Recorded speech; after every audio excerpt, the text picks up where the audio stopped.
Barangay LS 91.1 Podcast. Barangay LS 91.1 Podcast. Ang drama ng buhay, ang drama ng barangay. Radyo, nobela.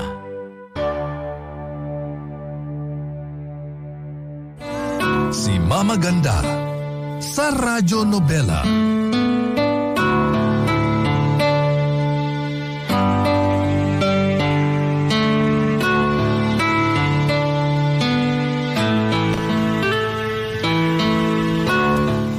Ang pangako na binitawan ay isang responsibilidad na kailangang tuparin.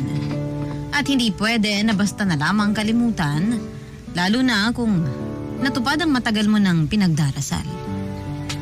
Ikaw, handa ka bang piliin ang taong mahal mo kaysa tuparin ang pangakong binitawan mo? Dear Mama Ganda, kapag humihiling tayo ng isang mabigat na bagay na parang imposibleng mangyari, madalas nakakapagbitaw tayo ng isang pangako kahit hindi natin alam kung kaya ba natin iyong panindigan. Basta ang gusto lang natin ay matupad sana ang pinagdarasal natin. Lalo na kung para iyon sa taong sobra nating mahal. Isang mapagpalang araw po sa inyo, Mama Ganda, at sa ating mga kabarangay. Kagaya ko ay palaging nakatutok dito sa inyong programang Radyo Nobela. Tawagin niyo na lamang po akong Mira. 29 years old at isang teacher dito sa amin. Bata pa lamang ako nang mamatay ang aking ina nang dahil sa lupus. Kaya tanging si Daddy na lang ang nag-alaga at nagpalaki sa akin. Maganda ang trabaho niya sa isang ospital at may kaya rin talaga ang aming pamilya. Kaya pagdating sa pera, masasabi kong magaan ang buhay namin. Mabait naman po si Daddy. Sa katunayan, kahit single parent siya, ay hindi ako nakaramdam ng kahit anong pagkukulang sa kanya. Hindi ako lumaking spoiled, Mama Ganda. Pero lahat ng pangangailangan ko ay palagi niyang binibigay sa akin. Mula sa mga personal na gamit, sa pag-aaral ko, pati na ang pag-aalaga at pagmamahal ay naging sapat na para maging mabuti siyang ama sa akin. Pero isang pagsubok ang dumating sa amin. Nang tumungtong po ako sa una kong taon sa kolehiyo. Na-diagnose po ang aking ama na meron siyang stage 2 cancer sa kanyang dugo. Ako po si Mira at ito ang aking kwento.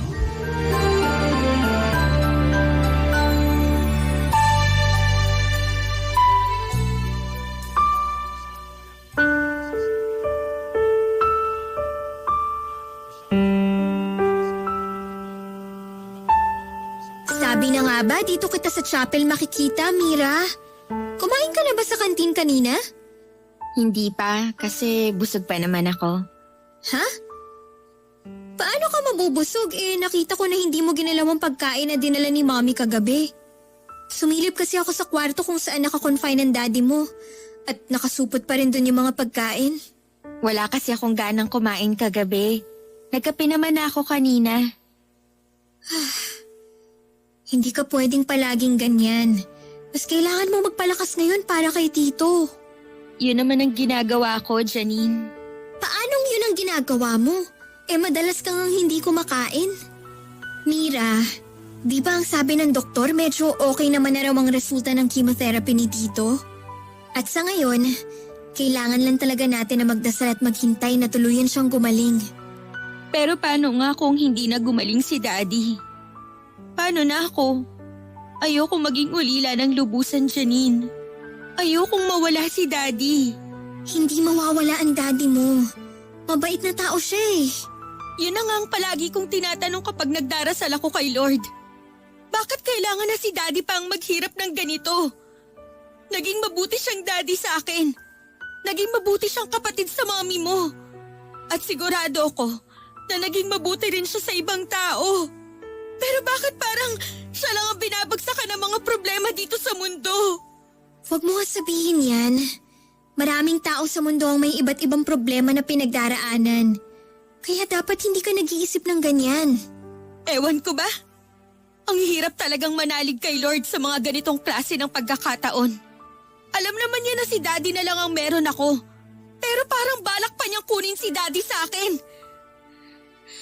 Pero nagsisisi rin naman ako kapag nagagalit ako sa kanya. Alam ko rin kasi na sobrang mali na makaramdam ng galit sa nasa taas. Mabuti naman at naiisip mo yan. Basta huwag ka magpatalo sa takot at kirot na nararamdaman mo ngayon. Si Lord lang naman ang makakatulong sa atin sa ganitong sitwasyon. Kailangan na palagi lang tayo magdasal sa Kanya. Salamat, Janine. Kasi palagi kayong nandyan ni Tita para sa amin ni Daddy. Siyempre naman. Pamilya tayo kaya hindi namin kayo pababayaan. Basta, gusto ko na magpakatatag ka at lakasan mo palalo ang loob mo. Ikaw rin kasi talagang inaalala namin ni Mommy at ng mga kapatid ko. Baka ikaw naman na magkasakit kapag sobrang napabayaan mo ang sarili mo. Iniisip ko na lang talaga na kailangan akong kuhanan ng lakas ni Daddy kaya nagpapakatatag ako para sa kanya. Ayan! Ganyan dapat! Basta kapag kailangan mo ng kausap, nandito lang ako palagi para sa'yo. Salamat talaga, pinsan. Wala yun! Oh, pupunta muna ako sa kantin para kumuha ng kape. Halika na. Susunod na lang ako kasi gusto ko pa sana magdasal saglit dito sa chapel. O sige, magkita na lang tayo sa room ni Tito.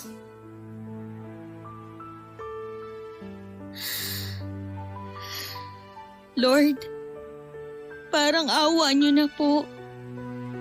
Pagalingin niyo na po sana ang daddy ko sa sakit niya. Hindi ko po kasi talaga siya kayang mawala sa akin. Siya na lang po ang meron ako ngayon sa buhay ko. Kaya, huwag niyo po muna sana siyang kunin.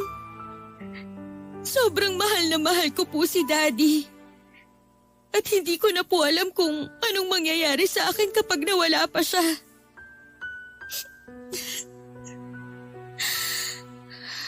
Nangangako po ako sa inyo ngayon na kapag pinagaling niyo si Daddy at dinugtungan niyo pa ang buhay niya, maglilingkod po ako sa inyo bilang pasasalamat ko. Pangako ko po yan sa inyo, Lord.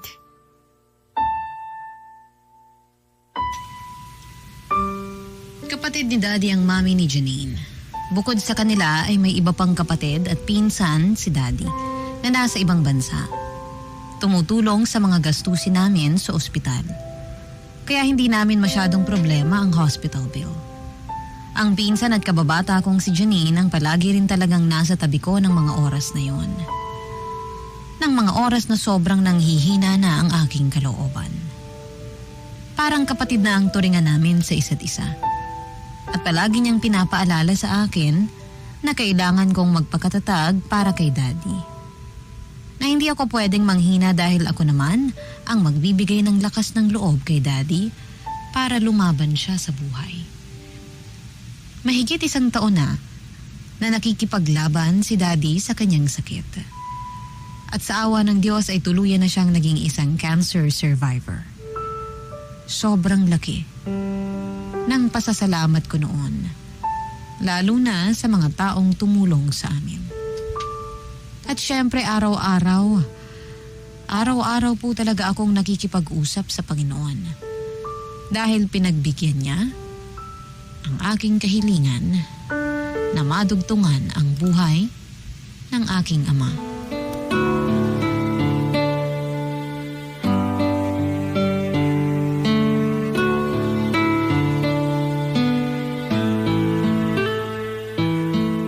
Sarap naman itong niluto mong tinola, Mira. Talaga po, Daddy? First time ko po magluto ng tinola. Hindi halatang first time mo kasi saktong-saktong lasa nito. Nakakatuwa naman po at nagustuhan niyo ang niluto ko. Kanino ka ba nagpaturo magluto at parang napakahusay mo naman kaagad? Wala pong nagturo sa akin, Daddy. Mahilig lang po talaga akong manood ng mga cooking show sa internet. Doon ko po nakukuha ang mga tamang paraan ng pagluluto. Ang galing naman talaga ng anak ko. Dapat pala hindi education ang kinuha mo, kung hindi yung course na may kinalaman sa pagluluto. Second choice ko rin po talaga yun dati. naisip ko lang din na pwede naman muna akong manood-nood ng mga cooking show para matuto ako sa pagluluto. Sa bagay, may point ka naman dyan anak. Magsa-third year ka na nga pala ngayon sa college, no? Opo, Daddy. Grabe, ang bilis talaga ng panahon. May mga plano ka na ba kapag nakatapos ka na ng college? Meron na rin naman po.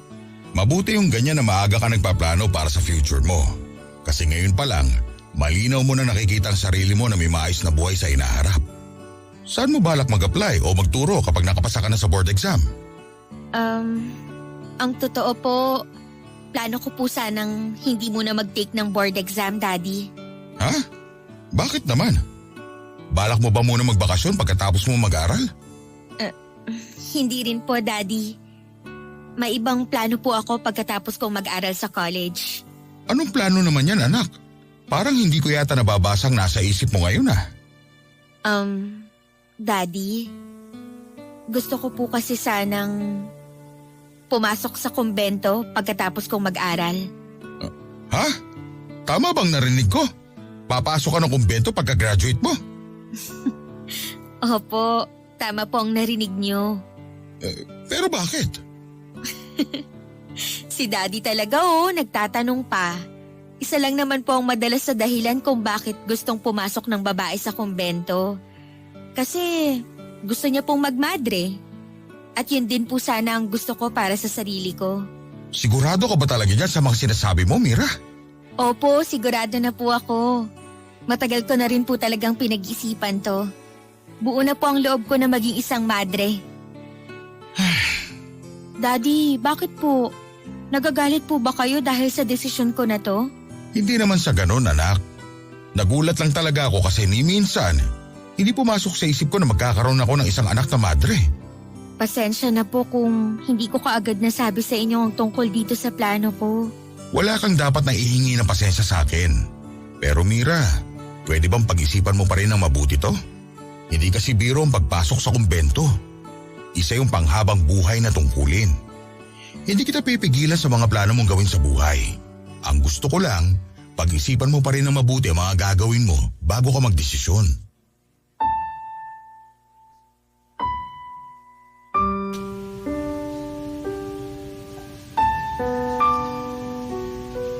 Hindi ko sinabi kay Daddy ang totoong dahilan kung bakit gusto kong pumasok ng kumbento.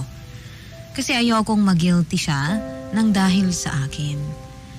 Sinabi ko sa kanya na buo na ang desisyon ko kahit ang totoo, naguguluhan pa rin ako. Naguguluhan po ako sa kagustuhan ng aking sarili. Hindi ko na talaga alam ang totoong plano ko sa buhay kapag nakatapos ako noon ng pag-aaral. Para bang nagulo na lang bigla ang lahat. Naging malabo na ang direksyon para sa akin noon pero hindi ko pinapahalata sa iba na nahihirapan na akong magdesisyon. Lalo na po kay Daddy. Kasi siya pa naman yung tipo na gusto niya ay palaging nakaplano ang lahat para sa kinabukasan. Nasa elementary pa nga lang ako noon, tinatanong na niya kung ano daw ang gusto ko paglaki. Kung anong propesyon ang nais kong pasukin. Kaya nung nasa kolehiyo naman ako, gusto niyang malaman ang mga plano ko kapag nakatapos na ako ng pag-aaral. At nang malaman niya ang tungkol sa plano ko na pagpasok sa kumbento, naramdaman ko na nangamba siya para sa akin. Ayaw niya kasi na gumawa ako ng desisyon na alam niyang pwede kong pagsisihan sa huli. Pero ang nasa isip ko noon, hindi ko naman siguro pagsisisihan kung tuparin ko ang pangako na binitawan ko nang pagalingin ng Diyos ang daddy ko sa kanyang sakit.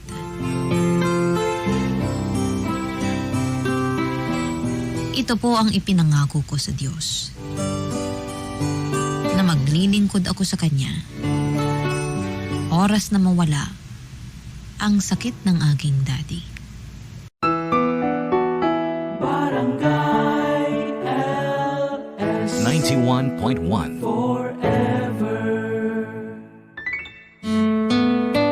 Si Mama Ganda sa Radyo Nobela.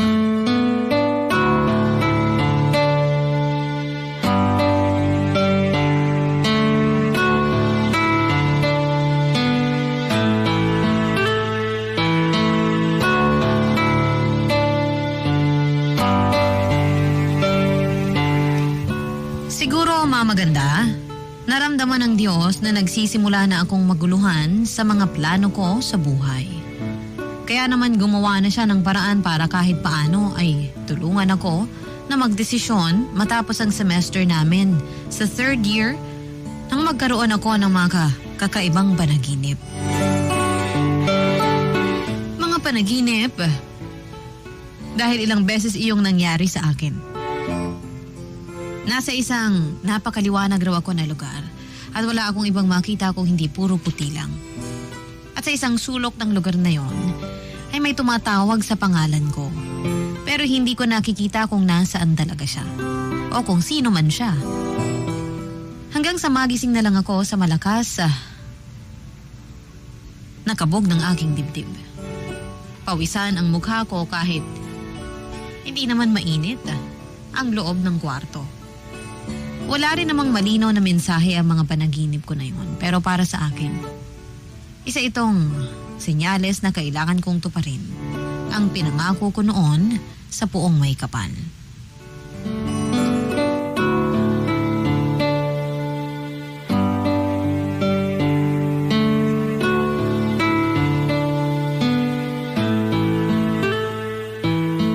Kain muna tayo, Janine. Wow naman! Ang sarap naman ng hinandamang merienda. Pancake tapos may hot chocolate pa. Nag-effort ka pa talagang i-prepare to. Mabilis lang naman gawin yan. Tsaka sinadya ko talaga magtimpla ng hot chocolate kasi kailangan natin ng matamis para sa ginagawa nating pagre-review ngayon. Tama ka dyan. Pero grabe, ang sakit talaga sa ulo kapag buong araw tayo nagre-review. Nakakapagod kahit hindi naman masyadong kumikilos tong katawan natin. Ay. Pagod kasi ang utak natin kaya nadadamay pati na ang buong katawan natin. Sana hindi ganito kalala ang stress kapag mga teacher na talaga tayo. Balak mo pa bang magmasteral kapag nakapasa ka na sa board exam? O magtuturo ka na kagad? Wala sa mga binanggit mong plano kong gawin, Janine. Ayoko nga rin sana munang mag-take ng board exam. Eh, anong gagawin mo kapag nakagraduate na tayo? Alam mo ba na ganyan din ang reaksyon ng mukha ni Daddy nang malaman niya na plano kong hindi mag-take ng board exam? Ang gulo naman kasi talaga ng sinabi mo na yun. Bakit ka pa kumuha ng education na course kung hindi mo pala planong magturo? Yun naman kasi talaga ang gusto kong gawin dati. Yung maging isang teacher. Alam ko yan, pinsan. Sa ating dalawa kasi, ikaw talaga yung mas mahilig sa mga bata. Ano ba kasi yung nakapagpabago ng isip mo? Wala naman. Bigla ko lang na-realize na iba na pala ang gusto kong gawin sa future. Ano nga yun? Gusto kong pumasok sa kumbento at maging isang madre. Hala? Hindi nga. Seryoso ka ba dyan sa sinasabi mo? O baka naman gina-joke mo lang ako? Sira! Bakit ko naman gagawing biro tong pinag-uusapan natin? Eh kasi, nakakagulat talaga yung sinabi mo. Sige nga, bigyan mo ako ng malalim na dahilan para makonvince mo ako na gusto mo talaga maging madre. Kailangan ba talaga na may malalim na dahilan yun? Oo naman! Kailangan yun! Hindi ba pwede na bigla ko lang naramdaman na gusto kong maging madre? Kasi kung ganyan lang din, hindi. Kasi ibig sabihin, pwede pang magbago ang isip mo eh. Kaya nga lahat ng bawat kinikilos natin may dahilan. Ganon din yung mga plano natin sa buhay. Kaya nga, ano ba talagang naging dahilan mo at pumasok sa isip mo na gusto mong pumasok ng kumbento? Kasi siguro, gusto ko lang din na mas makatulong sa ibang tao, lalo na sa mga bata. Gusto ko na maging gabay nila ako sa paglaki nila at magagawa ko yun kapag isa na akong alagad ng simbahan. Pwede ka pa rin namang makatulong pag teacher ka, pinsan. Malaking bagay kaya yung nagagawa ng teacher sa buhay ng mga kabataan ngayon. Oo nga, pero gusto ko talagang pumasok ng kumbento. Ikaw ba, Janine? Sa tingin mo, hindi okay itong napili kong plano para sa sarili ko? Hindi ba talaga okay na maging madre ako? Ikaw din naman na magdidesisyon ng bagay na yan sa huli. Pero alam mo, mas okay siguro kung kumausap ka rin muna ng madre o pare tungkol sa bagay na yan.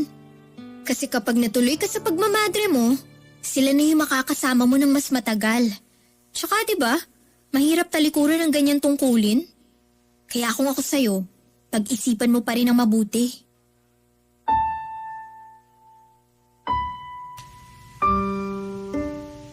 Dahil halos sabay na kaming lumaki ni Janine, alam na niya ang mga naging plano ko sa buhay.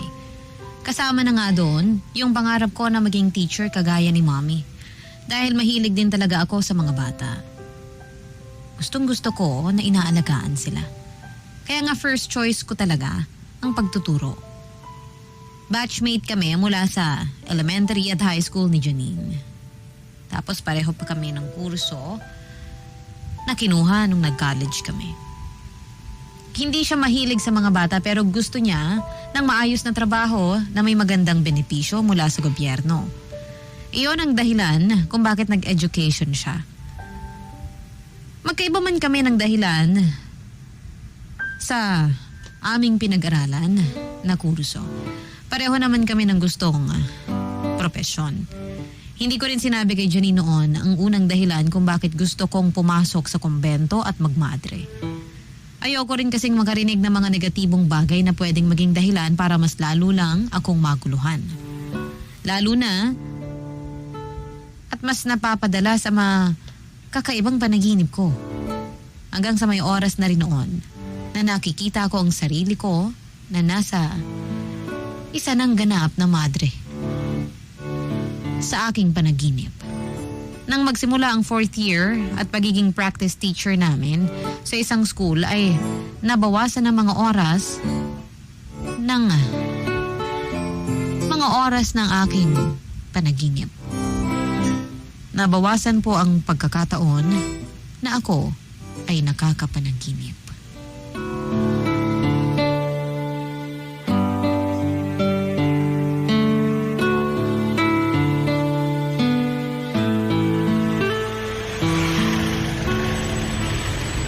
Uy, Mira! Sandali lang! Oh, ikaw pala yan, Roberto. Akala ko kung sino nang tumawag sa pangalan ko.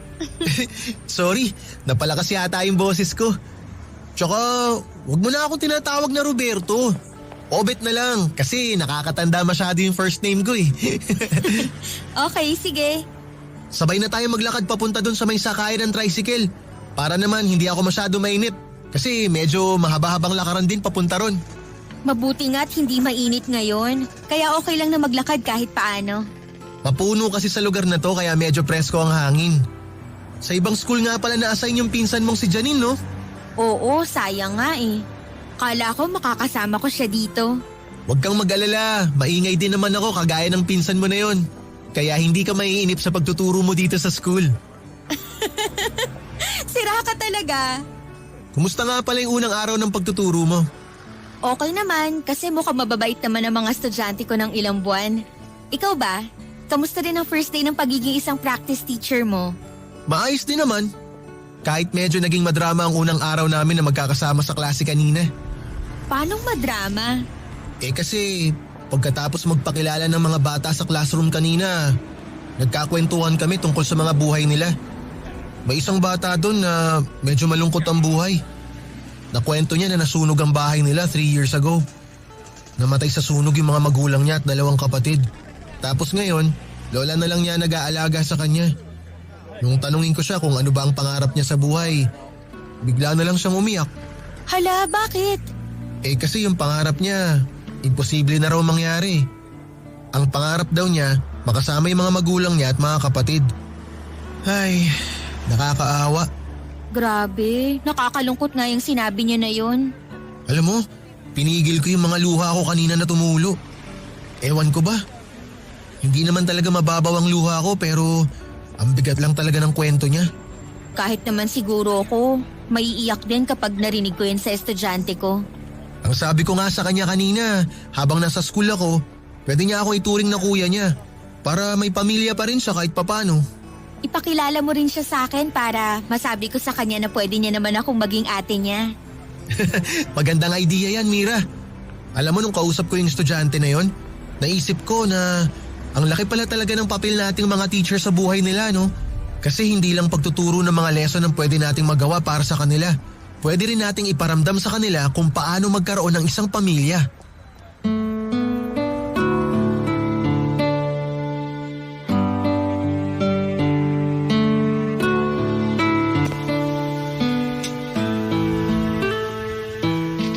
Matagal ko nang kilala si Obed pero noon lang kami nagkausap ng medyo matagal. Same year kami sa college pero magkaiba kami ng section. Kaya hindi kami madalas na nagkikita o nagkakausap. Nang araw din na yon, nalaman ko na mahilig din pala talaga siya sa mga bata. 3 lang kami na na-assign bilang practice teacher sa school na yon. At kaming 2 talaga ni Obed ang palaging magkasama. Kagaya ng sinabi niya, makulit din talaga siya, kausap parang si Janine. Kaya naman natuwa na rin ako kahit paano. Na kami ang magkasama sa school. Nakakawala ng pagod, ang mga kwento at pagpapatawa niya. Pinakilala niya rin ako sa mga batang tinuturuan niya. Kaya naman ang magkausap kami, sinabi ko rin sa kanya na pwede niya akong ituring na ate. Nang makausap ko, ang batang lagi niyang kakwentuhan. Sinabi ko rin sa kanya na pwede niya akong ituring na hindi lang guro, kundi parang tunay na ate. Para hindi siya masyadong malungkot. Nakita ko rin ang effort ni Obed para pasiyahin ang batang yon, pati na ang buong klase.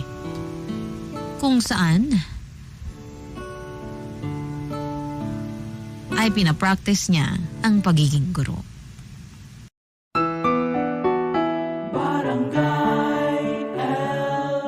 In Lucena, 91.1. Si Mama Ganda sa Radyo Nobela.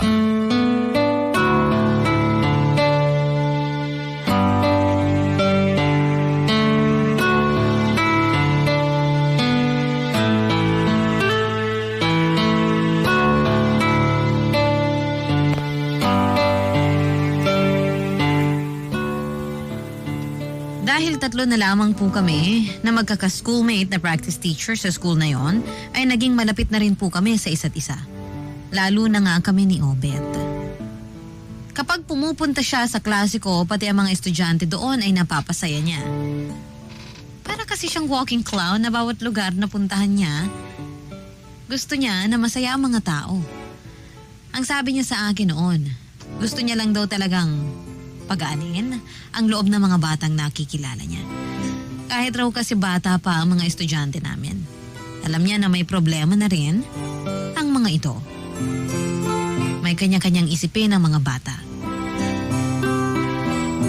Sa kani-kanilang pamilya at kani-kanilang buhay. Gusto niya raw na maging dahilan ng pagngiti ng mga batang nagiging bahagi ng buhay niya. Naisip ko noon na tama si Obed at Janine. Pangalawang dahilan ko kung bakit gusto kong maging madre ay para makatulong sa mga bata.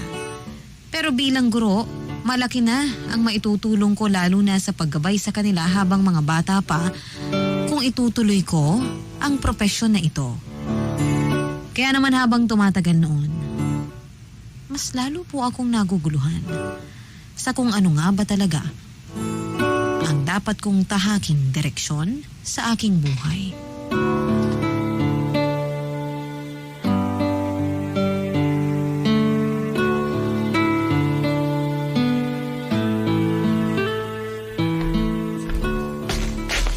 Daddy, ito na po yung kape nyo. Salamat anak. Wala ka bang lakad ngayong Sabado? Wala po kasi okay na yung thesis namin ni Janine. Nakapasa naman po kami pareho sa defense namin. Mukhang malapit na ako magkaroon ng anak na teacher ah.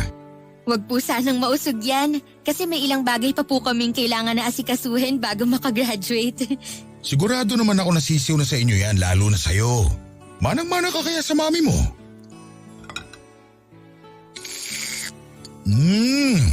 Ang sarap nitong kape mo, Mira. Pareho talaga kayo ng mami mo na masarap magtimpla ng kape. Sinunod ko lang din po yung request niyo na hindi masyadong mapait yung kape. Nung una nga po, di ba? Kulang sa gatas yung timpla ko tapos naging matabang naman sa kape. Ngayon po, medyo tansyado ko na yung lasa na gusto niyo, Daddy.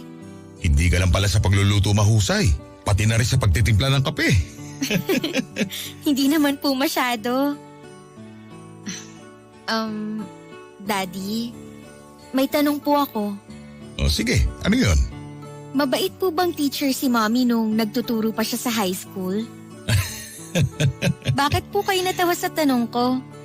Ngayon ka lang kasi ulit nagtanong ng tungkol sa mami mo. Pero alam mo ba nung nagtuturo pa ang mami mo? Bago matapos ang bawat school year, napakarami niyang regalong natatanggap mula sa mga estudyante niya. Kinuwento niya pa sa akin noon na may ginagawa raw mga ito na compilation ng video ng pasasalamat sa kanya. At halos buong klase ang umiiyak kapag natatapos ng school year kasi alis na sila sa klase ng mami mo. Mukhang mabait nga pong teacher si Mommy. Istrikto, mabait at sobrang mapagmahal na teacher. Kaya nga siguro mahal na mahal din siya ng mga estudyante niya. Alam mo, kung kasama pa rin natin siya ngayon, sigurado ako na magkakasundo kayong dalawa. Ang dami niyo kasing pagkakapareho, lalo na pagdating sa mga pangarap niyo sa buhay. Ako naman ang magtatanong sa iyo, anak. At sana sagutin mo ako ng totoo. Ano ba talaga ang dahilan kung bakit gusto mo maging madre? Sinabi ko na po sa inyong dahilan ko noon. Gusto ko po na makatulong sa ibang tao at mapalapit palalo sa mga batang walang magulang. Mira, bata ka palang sinasabi mo na sa akin na gusto mo maging teacher. Gusto mo kasing sundan ang yapak ng mami mo. Matagal mo ng pangarap to. Kaya hindi ako naniniwala na bigla na lang magbabago ang mga plano mo sa buhay. Bakit ba hindi mo na lang sabihin sa akin ang totoong dahilan mo? Ayoko lang po kasi na magilty kayo, Daddy. Anong ibig mo sabihin? Ang totoo po kasi, may pangako po akong binitiwan kay Lord para pagalingin niya kayo. Nangako po ako na kapag pinagbigyan niya ang hiling ko na gumaling kayo, papasok po ako sa kumbento at maglilingkod sa simbahan. At yun ang totoong dahilan kung bakit gusto mo maging isang madre. Tama ba ako? Opo. Nagdasal po ako sa kanya na wag niya po muna kayong kunin sa akin kasi hindi ko pa po kaya na mawala kayo. At doon ako nangako na sa oras na gumaling kayo, ibibigay ko po ang sarili ko sa simbahan bilang kapalit ng pagtupad niya sa hiniling ko sa kanya. Anak, naniniwala ako na hindi ako gumaling dahil lang sa pangakong binitiwan mo kay Lord.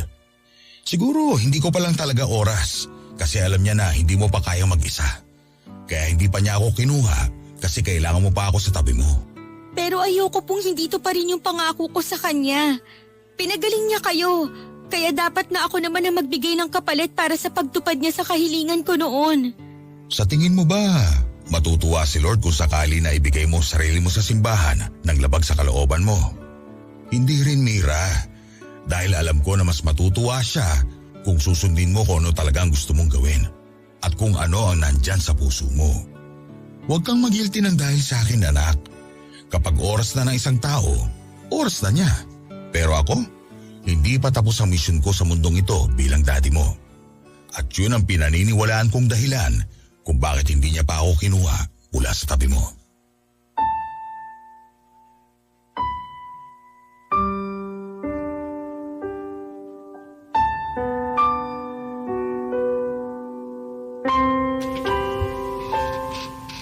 Hindi ko na rin po napigilan ang sarili ko na maiyak nang magkausap kami ni Daddy ng oras na yon.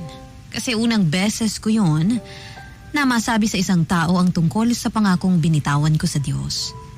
Tama si Daddy sa sinabi niya na hindi siguro matutuwa ang Diyos kung maglilingkod ako sa simbahan ang hindi naman ganon kabukal sa aking kalooban. Kaya lang nagigilty pa rin ako dahil sa pangako ko sa Kanya na kailangan kong tuparin. Naniniwala pa rin kasi ako na kaya gumaling si Daddy kasi nagdasal ako at nangako na ipapalit ko ang sarili ko matupad lang ang kahilingan ko sa Kanya. Kaya nang makagraduate ako noon ng kolehiyo, hindi pa rin malinaw sa akin kung ano ba ang dapat na susunod kong gawin. Sinabi naman ni Daddy sa akin na kung ano man ang maging desisyon ko sa huli, susuportahan niya ito. Alam ko na kailangan ko ng magdesisyon noon kaya naman pumunta ako sa simbahan para magdasal. Andun lang ako sa may gilid ng simbahan at humihingi ng tulong sa Diyos. Kung ano ba talaga ang dapat kong maging desisyon sa punto ng buhay kong ito.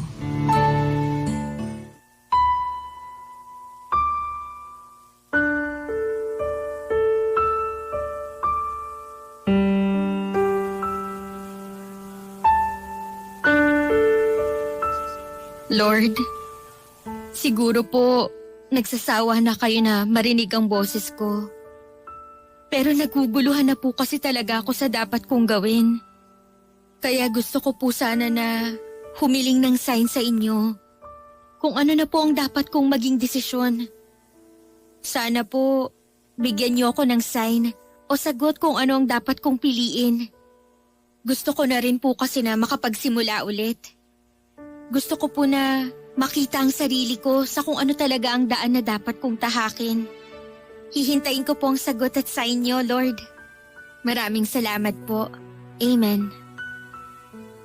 Sana makita ko na ang sign na yon pagkatapos kong sindihan tong mga kandila sa harap ko.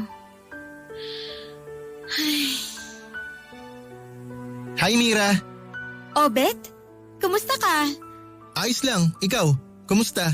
Okay lang din naman ako. Ilang linggo rin tayong hindi nagkita pagkatapos ng graduation natin. Palagi lang akong nasa bahay kasi tinatamad din ako lumabas-labas. Ngayon nga lang din ako ulit nakapagsimba. Mukhang malalim ang dahilan ng pagdarasal mo kanina. Ang lalim din kasi ng buntong hininga mo bago kita malapitan dito. Medyo nga. Kung tungkol yan sa nalalapit nating board exam, sigurado naman ako na makakapasa ka ron, Mira. Kasama yun sa mga pinagdasal ko. Pero hindi yun ang dahilan ng malalim na pagbuntong hininga ko kanina. Nako, mukhang may problema kang pinagdadaanan ngayon ah. Pwede mong sabihin sa akin yan kasi baka makatulong ako sa'yo. Wala naman akong problema, Obet. Medyo naguguluhan lang talaga ako. Naguguluhan saan? Sa kung ano ba talaga yung dapat kong piliin para sa sarili ko. Sa totoo lang, medyo naguguluhan na rin ako sa sinasabi mo. Ano ba talaga yung pinagdarasal mo kay Lord kanina? Kung okay lang naman sa'yo na malaman ko, baka kasi matulungan kita sa kung ano man ang gumugulo dyan sa isip mo. Sige na nga, sasabihin ko na sa'yo. Ang pinagdasal ko talaga kay Lord. Sana bigyan niya ako ng sign kung dapat ko bang ituloy yung plano ko na pumasok sa kumbento para magmadre. Ano? Magmamadre ka? Oo. Bakit parang hindi ka naman sigurado sa sagot mo? Tsaka parang hindi mo yata nakwento sa akin yan noon. Lalo na kapag tungkol sa mga pangarap natin yung topic. Ang madalas lang na nakukwento mo sa akin tungkol sa pagtuturo tsaka mga bagay tungkol sa mami mo. Yun naman kasi talaga ang gusto kong gawin noon. Sundan ang yapak ni Mami at maging isang mabuting teacher. Kaya lang naguguluhan na nga ako ngayon. Gusto ko na talagang maging madre, pero may pumipigil naman sa akin na hindi ko maintindihan. Alam mo Mira, kung nagdadalawang isip ka sa bagay na gusto mong gawin, huwag mo nang ituloy yun. Kasi pwedeng ikaw lang din ang mahirapan at magsisi sa huli. Lahat ng pumapasok sa kumbento at nagiging alagad ng simbahan, buo ang loob nila na maglingkod sa Diyos. At kung ngayon pa lang hindi na buo ang loob mo, bakit mo pa itutuloy? Bakit mo gagawin ang isang bagay na alam mo sa sarili mo na hindi naman makakapagpasaya sa'yo? Sigurado naman ako na alam mo kung ano talaga ang gusto mong piliin para sa sarili mo, Mira. Naguguluhan ka lang kasi may isang bagay na pumipigil sa'yo. Kaya piliin mo yung malinaw na daan at totoo makakapagbigay ng saya sa puso mo. Oh, teka, bakit bigla ka nalang naiyak dyan? May nasabi ba akong mali? Na-offend ba kita? Sorry Mira. Hindi, okay lang ako. Wala kang nasabing mali at hindi mo rin ako na-offend. Bakit bigla ka nalang umiyak? Ano lang kasi, para kasing bigla nang iniharap sa akin ni Lord yung sign na hinihingi ko kanina lang sa kanya. Hindi lang sign ang binigay niya sa akin, kung hindi pati na rin yung sagot sa mga tanong na matagal nang gumugulo sa isip ko. Kaya thank you Obet ha. Thank you sa mga pinayo mo sa akin.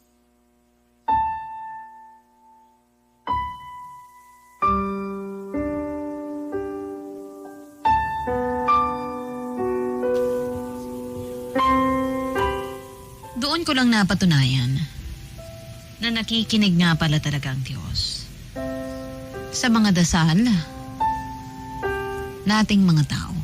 Alam niya kasing nahihirapan na ako magdesisyon para sa aking sarili, kaya pinalapit niya noon si Obed sa akin para ito magbigay ng payo at ng mga sagot sa aking dasal. Ginawa niyang instrumento si Obed para piliin ko kung ano talaga ang dapat kong maging daan para sa pangarap ko sa sarili ko. Pinarealize sa akin ni Obed na dapat kong piliin kung ano ang nasa puso ko at ano ang totoong makakapagpasaya sa akin. Nasa puso ko ang kagustuhan kong maglingkod sa Diyos at tumulong sa kapwa. Pero hindi ang pumasok sa kumbento para maging madre. Kaya naman nang umuwi ako noon sa bahay namin ay mahigpit kong niyakap si Daddy. At sinabi ko sa kanya na alam ko na kung ano talaga ang gusto kong gawin. Sinabi ko kay Daddy na itutuloy ko na ang nauna kong pangarap. Nasundan ang yapak ni Mommy at maging isang guro. Lumipas pa mga linggo at buwan, naging isang ganap na guro na po ako, Mama Ganda. Sobrang tuwang-tuwa at proud na proud sa akin si Daddy. Dahil matagal na rin daw niyang pangarap pa ang bagay na yun para sa akin.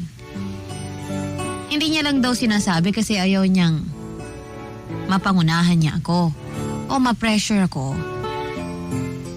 Kaya palagi niyang pinaparamdam sa akin na malaya akong gawin ang lahat ng gusto ko at pangarap ko para sa aking sarili. Nakakatuwa kasi yung pangarap na pinili ko. Yun din pala talaga ang gusto ni Daddy para sa akin nung una pa lang. Pero alam niyo po kung ano ang mas nakakatuwang nangyari. Yun ang tuluyan na akong ligawan ni Obed habang nagtuturo kami sa magkaibang eskwela. Medyo matagal na ligawan ang nangyari kasi gusto ko na makuha niya ang boto ni Daddy. Naging worth it naman ang lahat ng pagtsatsaga at paghihintay niya. Kasi sinagot ko rin siya pagkatapos ng ilang buwan. At ngayon, Mama Ganda, 4 na taon na po kaming kasal. Yung tao na ginawang instrumento ng Diyos para iparating sa akin ang mensahe niya. Siya rin pala po ang nakatadhana para sa akin. Kaya pala hindi ako napapasok sa kumbento. Maraming salamat po sa pagbasa sa aking sulat, Mama Ganda. Muli, magandang umaga po sa lahat ng ating mga kabarangay. Sana may natutunan kayo mula sa aking munting sulat tungkol sa aking buhay. Ako po ang inyong forever kapuso at kabarangay, Mira. Ang drama ng buhay, ang drama ng barangay. Radyo Nobela.